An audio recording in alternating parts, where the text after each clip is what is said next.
Good morning to everybody. Thank you for joining the live impromptu, but always worth it when I've got Gareth Davies as a co-host on the boxing debate. Welcome back, Gareth. Indeed. So good to see that you've arrived safely back from Saudi. Oh, that feels like years ago, to be honest. I've been all over the places and I've been back. I think I've been back to, certainly been back to the Eastern Mediterranean since then. I feel like I've been dragged through a hedge backwards this morning, and your hair looks like a hedge. It looks like a very, almost like your hair looks like a beautifully manicured Christmas decoration. But I'm glad to see you've just been for a workout. I have. I've been swinging those kettlebells high into the sky and doing deep squats and presses and stuff. So this is kind of like the aftermath. Easy, Tiger. I'm going to go for a very cold bike ride in a bit. It's very cold today. Yeah, the temperature has dropped. Has dropped. Right, thanks, Chris. Chris also agrees that the hair has shocked him. This is my post-workout hair, guys. You're gonna have to get used to it. This is the natural bush. And look, Gareth's trying to make me feel at home, so he's doing the same. I'm trying to make mine as big a bush as I can. Yeah, there you go. How's that? Amazing. Now I feel like we're on an even keel. I'll put a few Christmas tree decorations in it, and I'll be there. Listen, Gareth, it's always a pleasure to have you back. I want to touch on Saudi because I really wanted that Christmas present from you, and it was to get that live essence, that feeling of what it was like out there. But I know you were busy. But Non-stop. Just talk us through that week. Non-stop. Well, I mean, the truth, I know I would love to have done, but the truth is we're doing a lot of traveling around the city for events there as well. It's non-stop. I was in the fight hotel of 14 and 16 fighters in the fight hotel. You know what that's like. It's like you go into the lobby and you're interviewing so-and-so, pictures with so-and-so, breakfast with so-and-so, catching up with old friends, trying to find out details on people, this, that, and the other. It was an amazing week. It was one of the best events I've ever been to. Obviously, as we know, when you've got 4 or 5 main events, all heavyweight fights, it moves the division on, which I'm sure we'll come to in a minute. But so much going on. It was fantastic to be there. It really cements the fact, I think they're very serious about investment, certainly for the moment, in the heavyweight division. Very exciting. And, you know, it's my second event there at the Riyadh season. And look what we got out of it. Incredible performances by Anthony Joshua, Joseph Parker, Daniel Dubois, and Agit Kabayel, I would say, it said in the heavyweight division. Those were the main standouts from the night. And, you know, look what we've got already from it. We've got Anthony Joshua against Francis Ngannou, and we may be getting Deontay Wilder and Zhili Zhang. I don't know if that's on yet or signed, but they're certainly talking about it. It was great to be there. I was just talking to one of your videographer colleagues, Charlie Parsons, about it, because there isn't any downtime. We were finishing at 11 p.m. every night. You come back, you eat, you go to bed, you get up again, you work. You know what those big fight weeks are like. It's the same for you. It's the same for all of us. We don't really stop. But I think the thrill is that it looks like over the next 16 months, we're going to get all the heavyweight fights that we wanted in this era. And Joshua and Fury is potentially back on if they can both win their next 2 fights. I do like the model that Saudi seem to be going with, slightly unorthodox, but I can get onto that in a bit. But I always must say good morning and thank you to those that have joined. If you've just joined us, you know what it is. It's the boxing debate. I'm Abs, otherwise known as the Scruffy Christmas Tree, and we've got Gareth Davies, an established journalist that I always like to speak to about boxing. And the reason why I like speaking to Gareth, if you don't know this already, is because we can often share a difference in opinion, and therefore we have a balanced approach when it comes to a conversation. Gareth is somebody that I've got a lot of respect for, and behind the scenes, behind all of this, he's offered me nothing but credible advice to obviously further my purpose, not being a qualified journalist like himself, but somebody that's a true fan of the sport, that walks with a camera and that likes to ask those fighters, promoters, all of those involved in boxing good questions. So once again, welcome to Gareth A. Davies. Chris Welsh, good morning to you. Robert Hayden, good morning to you. Please feel free, if you want to put questions in the chat. Chris has just put one in there. And I think it's a good question, Gareth. Thoughts on the atmosphere in Saudi? Because a lot of people saying, oh, the atmosphere, look, quiet, whatever. But your thoughts on the atmosphere? Well, I was so absorbed. I was writing and broadcasting and interviewing at the same time. I mean, I really enjoyed the atmosphere there. But I'm not the right person to ask about that, because, as I say, I'm doing a live broadcast for TalkSport. I'm adding to the live blog for the Telegraph and writing reports at the end of the Joshua. The two main events was writing 2 400-word reports on Wilder and Parker and Joshua and Wallin. And I'm running around ringside with a microphone interviewing people for the broadcast. I'm not really the right person to ask about that. Well, I'm so absorbed with the night, watching every fight. I'm concentrating on the fights. People I know really enjoyed the broadcast and enjoyed the event. There have been people, I've heard Simon Jordan, I've heard Carl Froch. I've had a little back and forth with Carl Froch on a chat on WhatsApp, saying, why did you think the atmosphere was so poor? If you want to find something to critique, you can always find something to critique.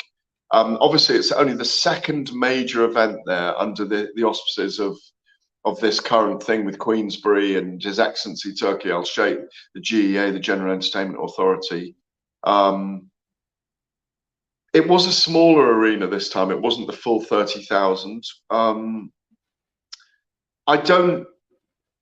It's obviously not a booze-fueled chanting arena. It's slightly different atmosphere, but I thoroughly enjoyed the event. I mean, that you're asking me on a personal level, but what do I think about the atmosphere?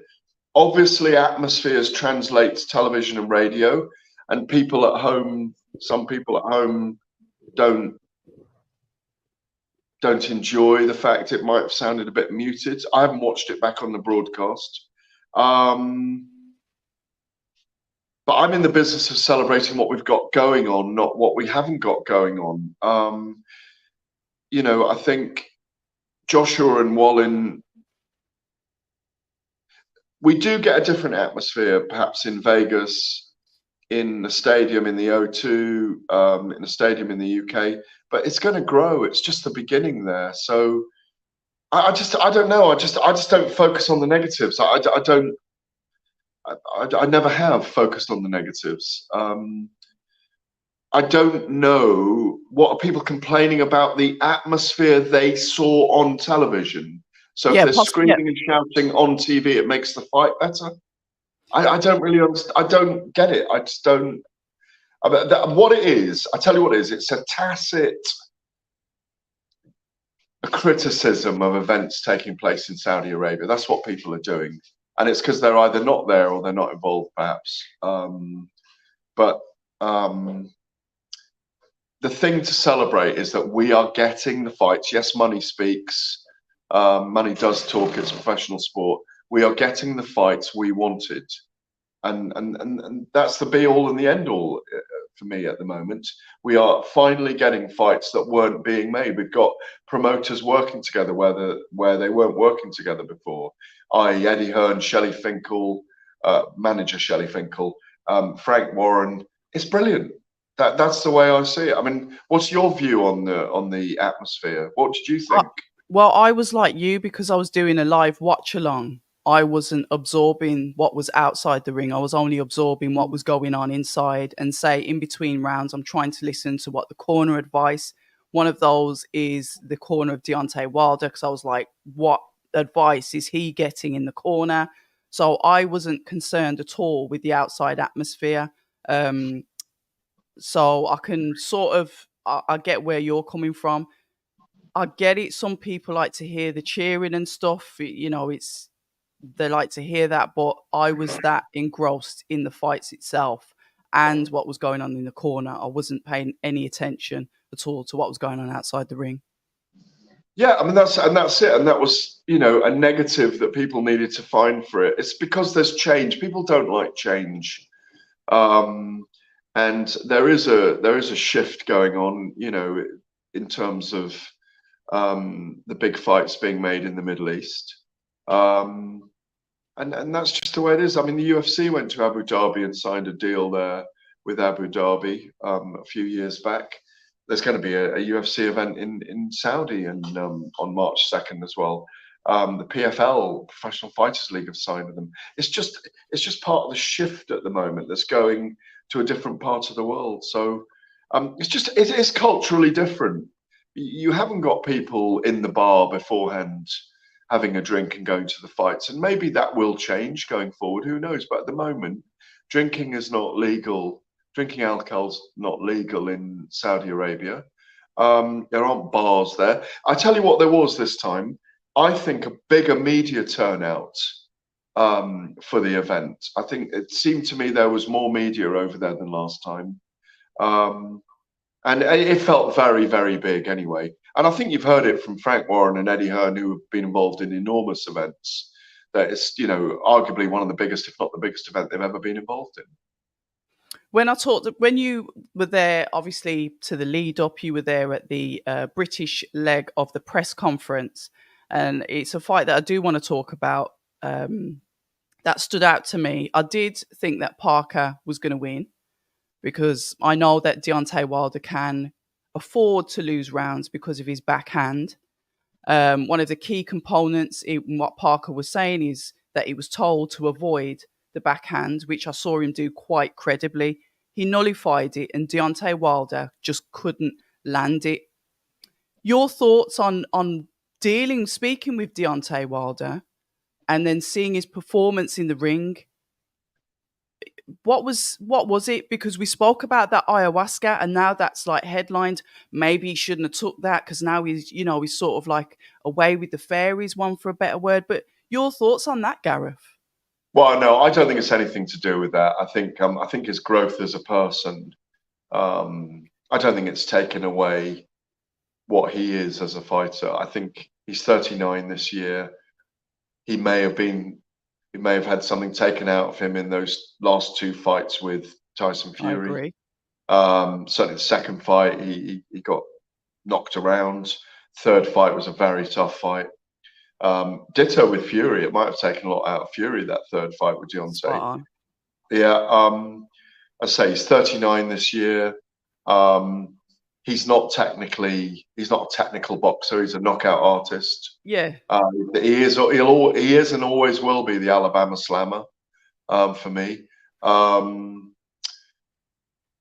didn't see an air of menace, that aura of menace, that air of menace that he often has in the fight. But then again, Andy Lee's a very smart operator. Joseph Parker's in fine condition. He nullified the bully, kept him on the back foot, as you say, nullified him, kept the bully on the back foot almost for the entire fight. He had a spectacular, was it ninth round when I can't remember now, but he had a brilliant ninth round, or when he really attacked Deontay. I haven't got my notes here from the fight, but when he pushed him back against the ropes and he really went for it. Yeah, in his own corner. He had that round, whichever round that was, where he nearly finished Deontay. Yeah. And he went under the right hand, went under Deontay's right hand all night, and he landed his own overhand right all night. So, and his jab was strong. And when Deontay Wilder needed to throw the uppercuts, he tried it for one round, which was the punch that would have worked perhaps. Parker just didn't let him into the fight, didn't let him out of the box. It was a brilliant performance. He just kind of let it go a little bit in the 12th round when he wanted to go to war, Parker.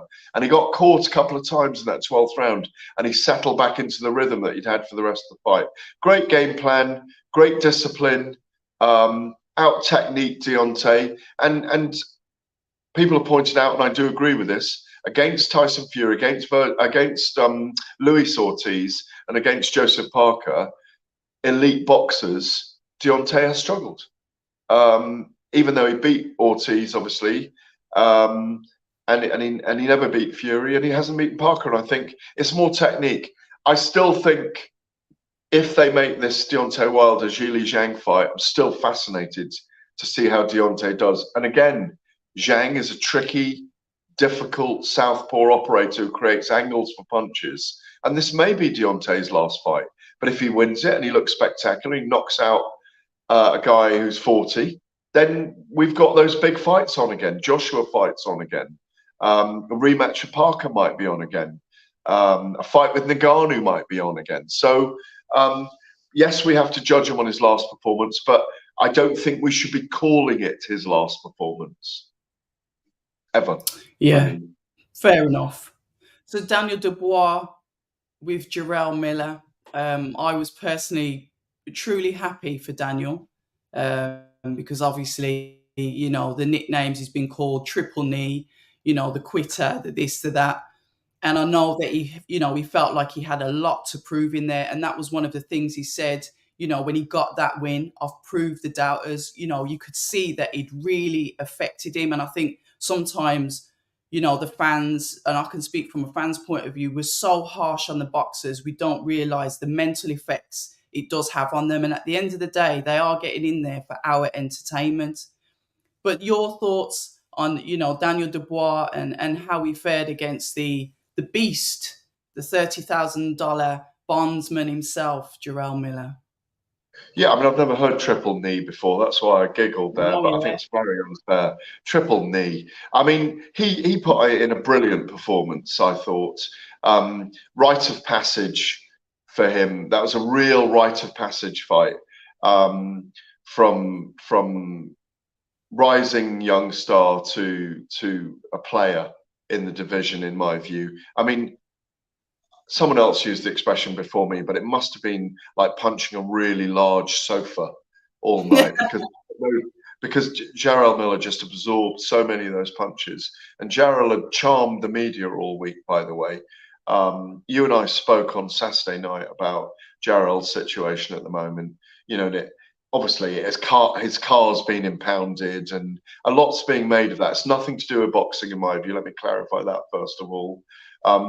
He did his crime, served the time in terms of drug taking. A lot of people think he shouldn't have been allowed back into the sport, given the severity of the drugs he was taking, the steroids, and you know that.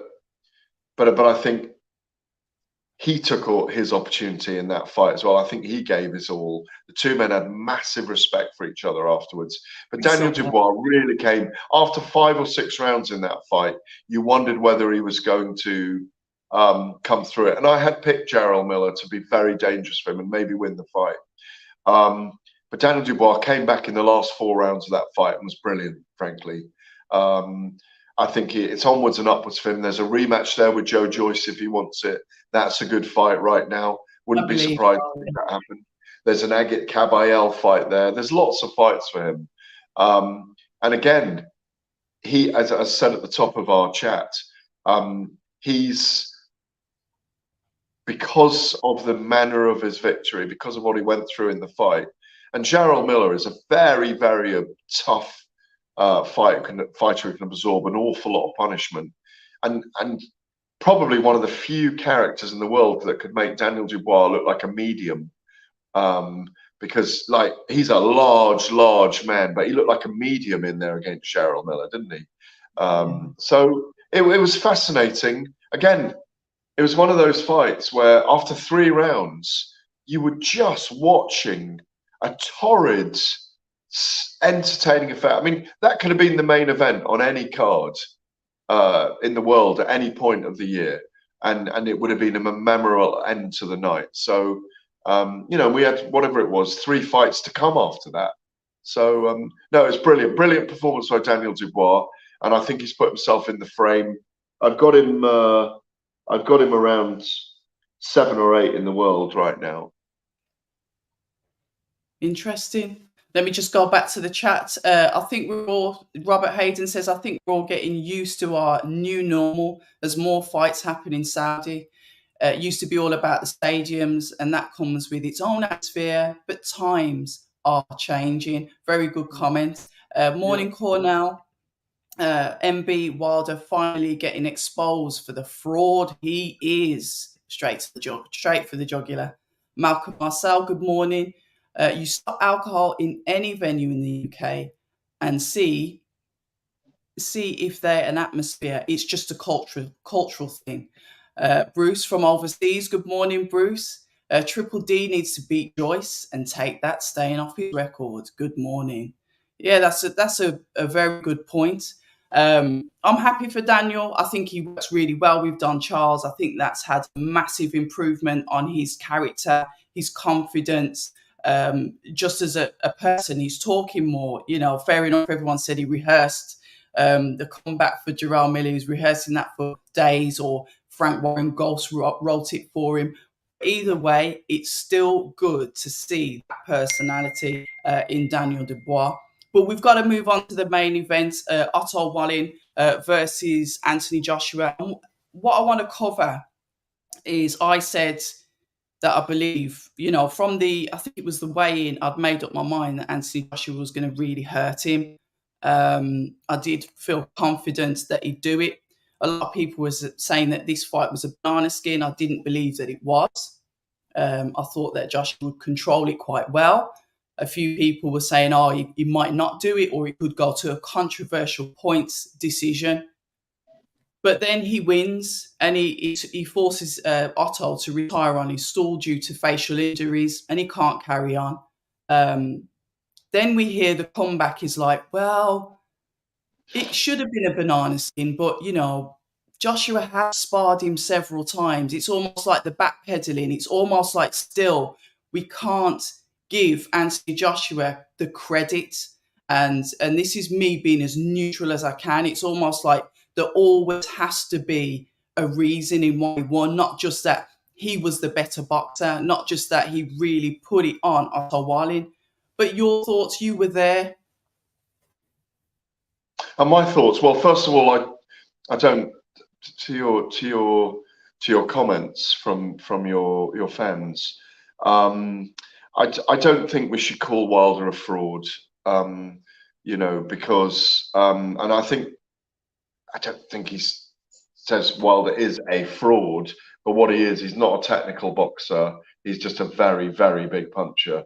But I would never call him a fraud, because I just think he's achieved so much in the heavyweight division, and he may yet still achieve more. Anthony Joshua, for me, put in his technically best performance that I've seen for a very, very long time. He barely put a glove or a foot wrong for those 15 minutes. As you say, facial injuries made Otto Wallin quit on his stool.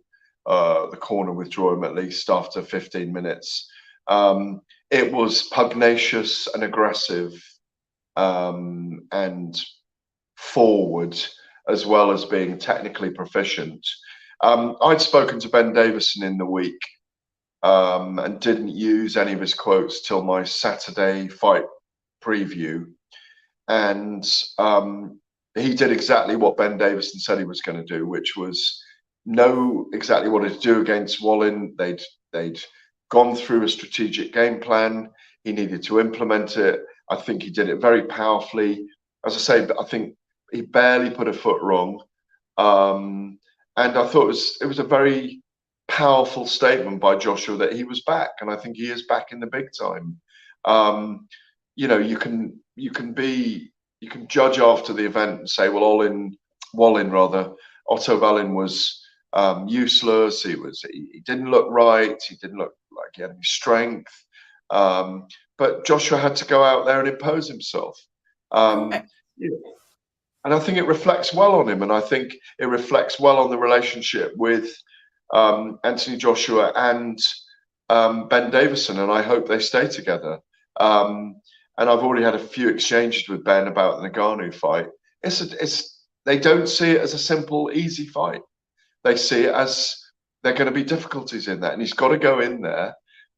Ngannou is a 20-stone, immovable rock who will hold his shape, and he will let his hands go and Joshua's got to be very careful about taking heavy shots, heavy punches from him, because he will capitalize if he has to. And it's only a 10-round fight, so it's not like you can take him to exhaustion.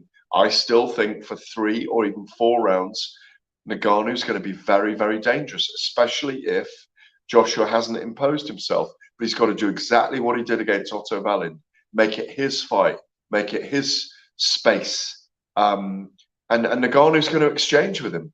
So can he hurt Ngannou? Yes. Is he a bigger puncher than Fury? Yes. So all those things will be in the main frame. So it's very exciting. You know, we've got 2 massive heavyweight events, February and March, and it just augurs well for the year. I think it does. And following on from that, Gareth, I did watch the post-fight presser, and I did like a question that you posed to Ben Davison. And following on from that, I do think that, you know, we did see that aggressive Anthony Joshua that, you know, people have been crying out to see where he is, and people wondering, is he ever going to come back? Or we've got this new, more, you know, composed, more cautious fighter. But we saw him flip that on its head and do, you know, that really good performance against a game and very ready Otto Wallin. But we move on to the trainer, and obviously we know that Ben Davison has also trained Tyson Fury. And going into the presser, you asked a very good question, but it was shut down. Just for our viewers, in case they haven't watched it, do you want to talk to us a little bit about that question and basically why you asked it? Well, I asked Anthony Joshua, first of all, what fight he would take if he had the opportunity, whether it would be Tyson Fury or whether it would be Filip Hrgović. He said he was open to both. And I think it'll be Ngannou, Hrgović, and then Fury in that order. If they both win their next 2 fights, of course, because Fury's scheduled to fight Usyk twice this year. So then I asked Ben Davidson, how would you feel about having very involved in the comeback of Tyson Fury? And I went out to see them in Marbella, obviously in 2017, spent 3 days with them when they first started working together, when Fury was still 28 odd stone at the time, 28, 29 stone.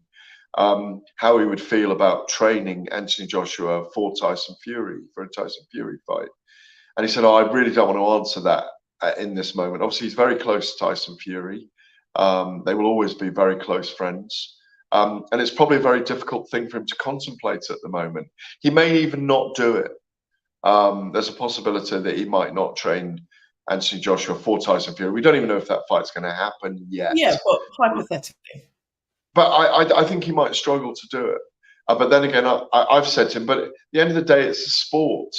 And it's, it's difficult. It's difficult to know. I don't know what's in his head. I think he finds it very difficult to think about because he was so instrumental in the comeback of Tyson Fury. He lived in his home, remember, for 11 months. And perhaps would not want to be involved in seeing Tyson Fury beaten by Anthony Joshua if that was to come to fruition. So I imagine he may end up stepping away for that fight because it'll be too difficult for him. It'll be a very big story, but it's one of those things that at the moment he's probably still dealing with. I mean, that was obviously just minutes after Joshua had beaten Wallin, well, probably an hour afterwards at the time, and it was something that he found hard to speak about. I did ask him about it in the past, and he said, it's so difficult to think about. And that's where friendship is more important than the business sometimes. Yeah, it is tricky, but I just thought it was a good question. That's why I brought it back up today. We've got a few comments in there about obviously Wilder's achievements. I am going to try and keep it moving. So unfortunately, I won't be touching on those. We've kind of covered the Wilder situation, only because of time constraints. So we've come out of this fight now, Gareth, and obviously, I think Ngannou's team basically ended up leaking that, that's the fight that's signed. That's the fight that is on Friday, the 9th of March. And then obviously the world. Friday the 8th of March. Because of Ramadan on the 10th. That's why. I think F1, according to one of the good guys on Twitter that engages with the Pulse, he explained that they're doing something similar with F1 as well. So there was a lot of clashes around that time. But the fight itself, Anthony Joshua versus Francis Ngannou, Eddie Hearn had suggested this fight about a year ago. It was a name that he threw out there. So Eddie Hearn was already forward thinking on making that kind of fight. And AJ went, I don't want to be part of the circus, or something along those lines. I'm not really into the crossover boxing. We'll leave it at that. Then Tyson Fury fights him. You know, the big fight, Frank Warren talking, leading up to the game change. Tyson has a tough fight. Debatable whether he won the fight. That's still open to argument for some. But then because of that now, we are now getting AJ versus Ngannou, and the credibility of that fight has gone up because of the toughness of Ngannou, what we saw of his debut pro boxing fight with an experienced world champion in Tyson Fury. I know you've touched on it, but the lead up and how you see this fight going, I know you've mentioned AJ's got to be careful. For the first time, I will say, you know, I'm interested in this fight, and it's because of what I saw with Tyson Fury. But over to you, Gareth. One thing there, I think on the eye test, Ngannou performed brilliantly against Tyson Fury, and I get people saying, and I know one of the judges scored for him as well. It was a close fight, but I think Fury clearly won the fight on points. But Ngannou in round 3 and round 8 was fantastic, and I think on the eye test, if you look at those 2 rounds, you're not actually scoring it. I think there's scope for saying that he won on the eye test, and I get people saying that, but I don't think it is debatable. Well, of course it's debatable because it's subjective, but I think Fury won the fight. It was one of his worst performances, if not his worst. In the lead up, I think it's going to be fascinating. I don't remember Anthony Joshua ever denigrating that fight that Fury was having with Ngannou at any point. I don't remember him coming out. I think he was No, he didn't. No, I don't think he did. Yeah, I don't remember him saying negative things about it.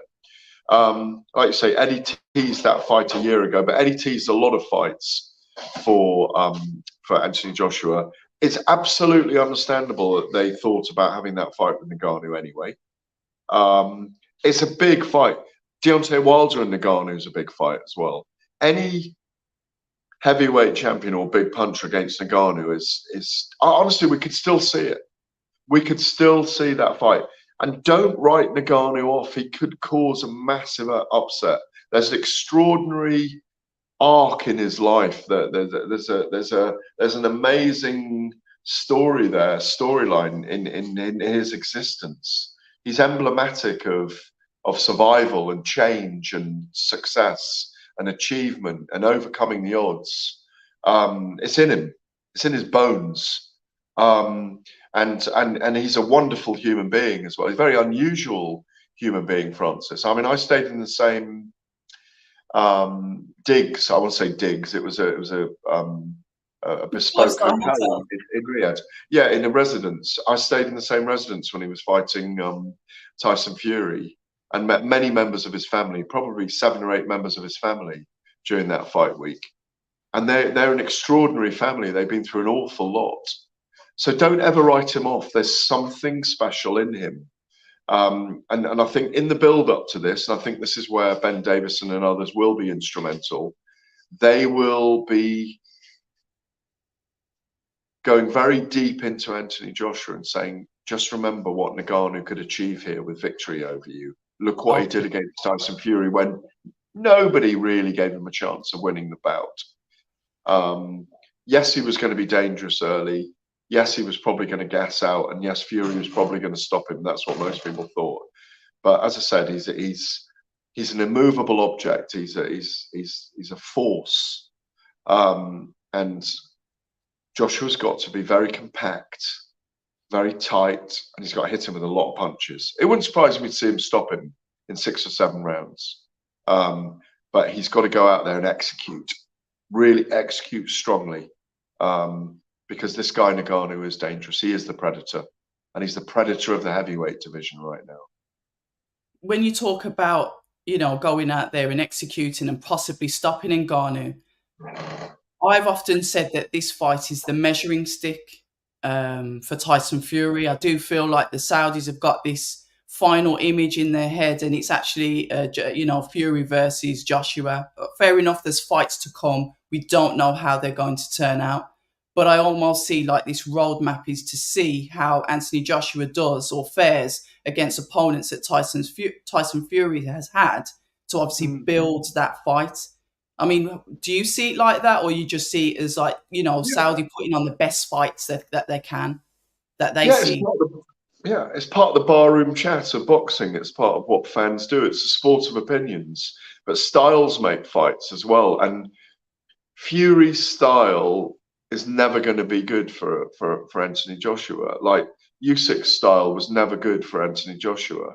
And I like the fact that Ben Davidson wants to try and have a trilogy fight with Usyk at some point. If Usyk beats Fury, they'll go for that. But Ngannou, again, is better than people give him credit for. He was always a striker in mixed martial arts. He's not a ground guy. And he's dangerous. And I think Joshua may look really good against him, but again, it's styles. And they've got data on him from the Fury fights. They know pretty much what he's going to do. They know he might switch to southpaw as well, which he did very effectively. He holds his shape well. He's very strong. He can punch. As we know, he's got one of the biggest punches on the planet, if not the biggest. I think there are.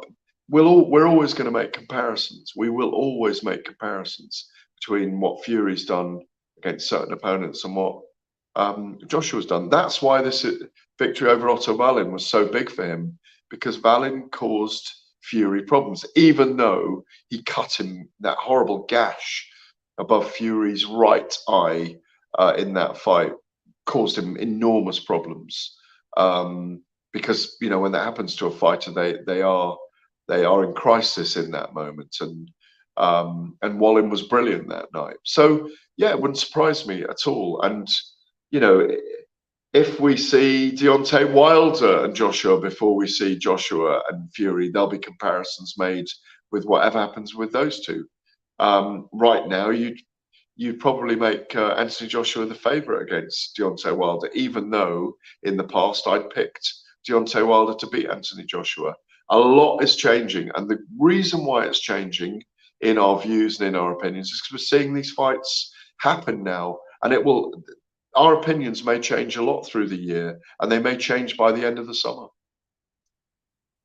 Interesting. We'll see what happens. Obviously, the next big fight that we've got is obviously for the undisputed. Your thoughts then before we leave? The very final question, because I know you're on time limits. Tyson Fury versus Alexander Usyk. That we've got that coming up.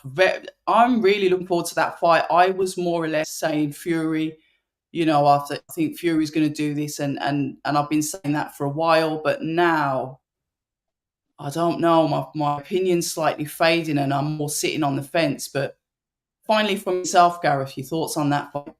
I think Fury's the favourite. I am really looking forward to it. February the 17th, Ring of Fire. Looking forward to seeing what the undercard brings as well. I do see Fury as the favourite. He's much bigger. He's got the style to do it. I do think it'll be a very cagey, physical chess match. Wouldn't surprise me at all if it's a fight with not a lot of action in it. Wouldn't surprise me if it's a draw, by the way, if it's split. It wouldn't surprise me if people who like Usyk are supporting Usyk, that they think he's won, and ditto with Fury. It just wouldn't surprise me if it's a very, very cagey fight, fought at distance, with neither man overcommitting. I think it'll be very, very technical. I think it'll be very, very close. As I say, I see Fury as the favourite. I think it will be close. I think they'll definitely have a second fight this year. But I just weirdly, and I've said it and I'm on record as saying it several times, I just think it's going to be a weird draw, and which will set up for another fight in the summer. But I'm really looking forward to it. I'm really looking forward to the build-up. I'm glad Fury's gone out there already. I think that was a good move to go out there early. Yeah, but what a great start to the year that we know that we're getting the undisputed title, first time for 25 years. Lennox Lewis and Evander Holyfield, I believe, are going to be there as well, since their fight in '99. What a great start to the year, and the fact we've got Joshua Ngannou and that card to look forward to the month after, less than a month later. So it's brilliant stuff. It's a very, very exciting start to the year. We love it. Listen, Gareth, I could pick your brains for ages. Don't disappear. It was 3 weeks too long. We were doing them every 12 days at one point, and then you just, you got to Saudi and you forgot about October Red. But I won't take it personal. Okay, well, at least I've given you 41 minutes today. Checks in the post. Listen, guys, thank you very much for listening in. I appreciate it as always. Sorry I couldn't go through all the questions, but it's the time. It's always time constraints. But thank you to those of you that have listened in. Go and follow Gareth on social media. Cornell, no, that is something that we will have to do another time. But you know what we do at October Red? We stay ready. Thank you once again for your time. And no doubt I'll see you all very, very soon.